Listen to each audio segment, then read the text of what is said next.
Have you been contacted by the IGP's office or the police? What are your thoughts on that? Have you made your details available? We responded to the IGP that he's the one who should make available the names of police officers who are going to be deployed, all of them, and they should provide their details, their ranks, and let us know who may be armed or unarmed amongst them, because this is completely a civil affair. There's no reason to collect the names of organizers. If you want to collect the names of the organizers of these protests, you will need the capacity to collect over 200 million names. So we've replied him, and our lawyers are going to communicate this to him this morning in Nigeria. That's diversionary. That's not the issue. The issue is that as the chief police chief, the most top police chief in Nigeria, his duty is simple: go to work. Asking people to provide ID cards or provide evidence that they are entitled, or they're entitled to protest, is not part of his job, and we're not going to waste our time on that, because this is going ahead in a few hours. The countdown is 3 days to the time. All right, but the police IG, through the spokesperson to the force, Muyiwa Adejobi, says this is standard procedure. It's standard procedure everywhere in the world that police will want to know who the leaders of the protests are, who the organizers of what their aims are, the routes they want to pass through, and all that. Isn't that standard procedure in order for proper communication, he says? It is not standard procedure. It is when you are asking to use public facilities that you are required to provide your contact. And that was what the TIB in Abuja did by writing the Minister of FCT, Wike, that they want to use the Eagle Square. Those ones are contacts. So if the IG is interested in that contact, he should contact the minister. But the contact is public information already. But what he's requesting for is bizarre. It's burdensome request that's just diversionary in our view. And we've responded that nobody's submitting any list to you. Nobody is going to give you contact as to why they are protesting. Did you provide the routes? Did you provide names, contacts? In case police needs to reach anybody to find out some more. Anybody that's written to the police commissioner in the state has provided their contact. When it comes to routes, we are not in a geography class here. People are engaging in protests. But you have to give the police maybe where they can come and provide the protection for you. They have to come somewhere. They can't That's why they should come.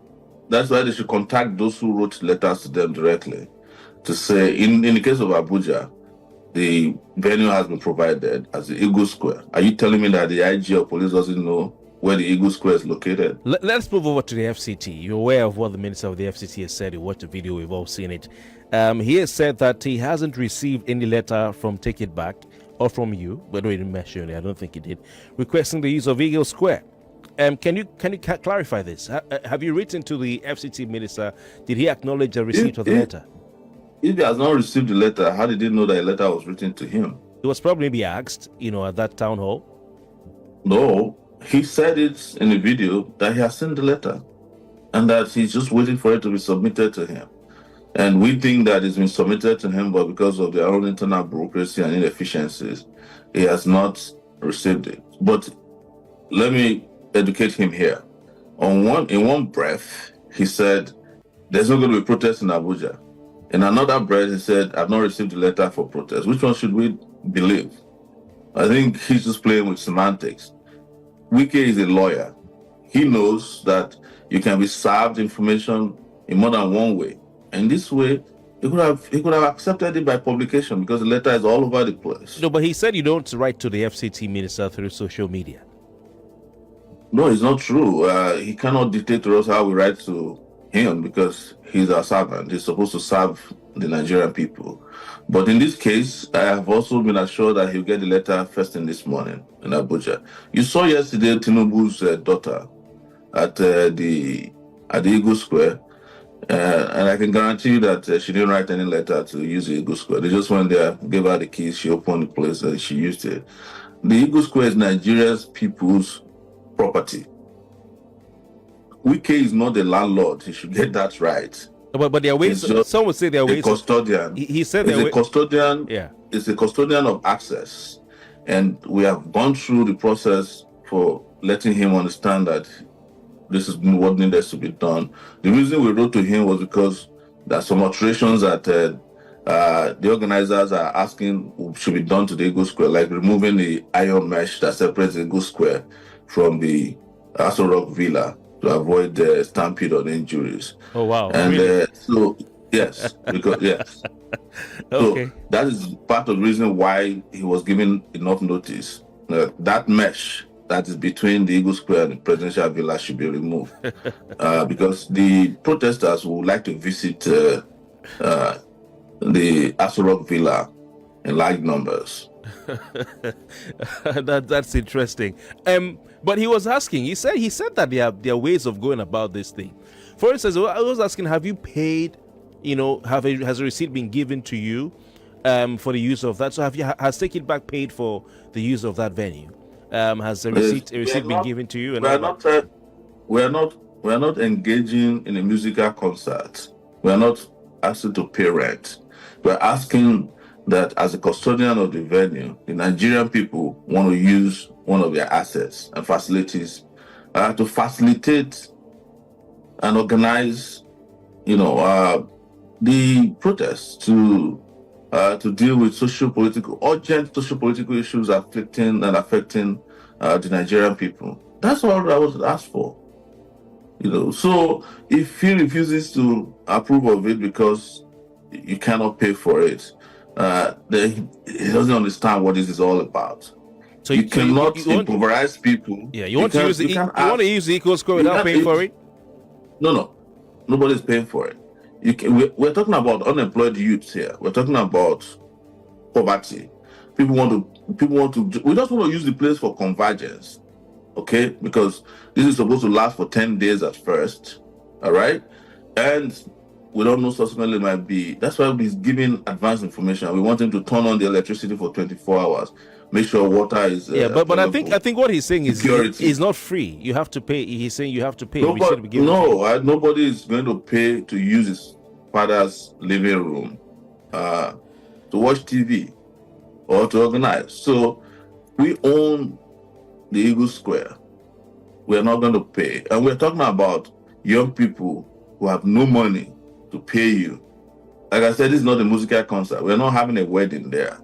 It's just we're having the festival of the oppressed at the place. What happens when you turn up there and there's another event that is going on there? Maybe they paid for it and he approved it and all, but what will you do? Well, how about we wait until that happens? But I don't imagine that there'll be any event starting from August 1st, 2024 in Abuja at the Eagle Square. End bad governance or end bad governance? Is it end hunger? What is the protest called? I've seen about 3 hashtags. Mr. Sowore. The umbrella for all the calls in Nigeria is end bad governance. Okay. Now you know that end bad governance started as an umbrella battle cry since 2020. During the NSAS. So, but ours has been around beyond that. That's Days of Rage. Days of Rage was how, and Revolutionary was how we organized 2019 August revolt in Nigeria that led to my arrest. So all of this is to accommodate everybody. If you are ending hunger, bad governance is the cause of hunger. If you are ending unemployment, bad governance is the cause of unemployment.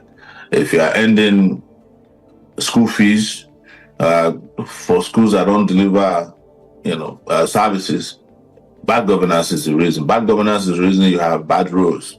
Bad governance is the reason, as we speak, that you don't have some of your telco lines working. How do you respond to allegations, or should I say suspicion, that, or let me say concerns, that the protests will turn violent? I mean, you don't want to pay, you're saying you're not going to pay for the use of Eagle Square. You're saying that you may march into Aso Rock. You are saying Days of Rage. There's some concern that the protests may turn violent and destabilize the country. What are your thoughts, or what's your reaction to that? So this is part of what I'd hate to talk about on media platforms. This constant accusation or allegation that somehow protests that are planned and have had history of peaceful and well organized behaviors are going to turn violent. But this is the blackmail that's been subsisting since I was born. Since when I was in the university, it's saying, "Oh, if you protest, it's going to turn violent." And every time there's a protest, it is never the protesters who turn violent; it's the government who turn it into violence, so that they can use it to suppress people. And they have done it so well that cognitively, a lot of people don't even understand that they're being programmed to believe that something that is legit is going to become illegitimate. So this is their own way of delegitimizing a well-organized idea to bring them to listen to the people. As I mentioned yesterday, protest is also a form of dialogue, except that peaceful protest, as we are going to have it, and whether they like it or not, or a revolt of this nature, is the dialogue with people who are tone deaf. The NSAS protest, which was one of the biggest in Nigeria's history, was not violent until the Nigerian government introduced violence, first by shuffling around thugs around the country. We saw them in SUVs in Abuja. They brought them in Lagos with Lagos colored public transportation buses. You saw people with machetes. As we speak, they are deploying cultists across the country. They are deploying police. They are deploying soldiers so that they can introduce violence. They can perpetrate violence against all these young people who just want their voices to be heard and heard loud and clear. But we've gone beyond that now. This is going ahead, and nobody is worried about the subtle blackmail about, oh, this is going to be violent. But when we hear the word rage, one may say that connotes violence. Rage. Rage isn't a good word, is it? The rage is emotional response to oppression. When people say, "I'm enraged by the way I'm being governed," what is wrong with that? And at any rate, if you're not enraged, why are you protesting in the first place? So we're not saying, if we're to be that, we're saying we're going to war, then maybe you can start ascribing interpretation to it. But rage is completely legit. I'm enraged. I'm enraged at the way my country's been governed. And the days of rage, as you saw, it was used recently in Kenya. In fact, the Kenyans borrowed that hashtag from our 2019 Revolution Now protest. So, what else do you want me to tell you?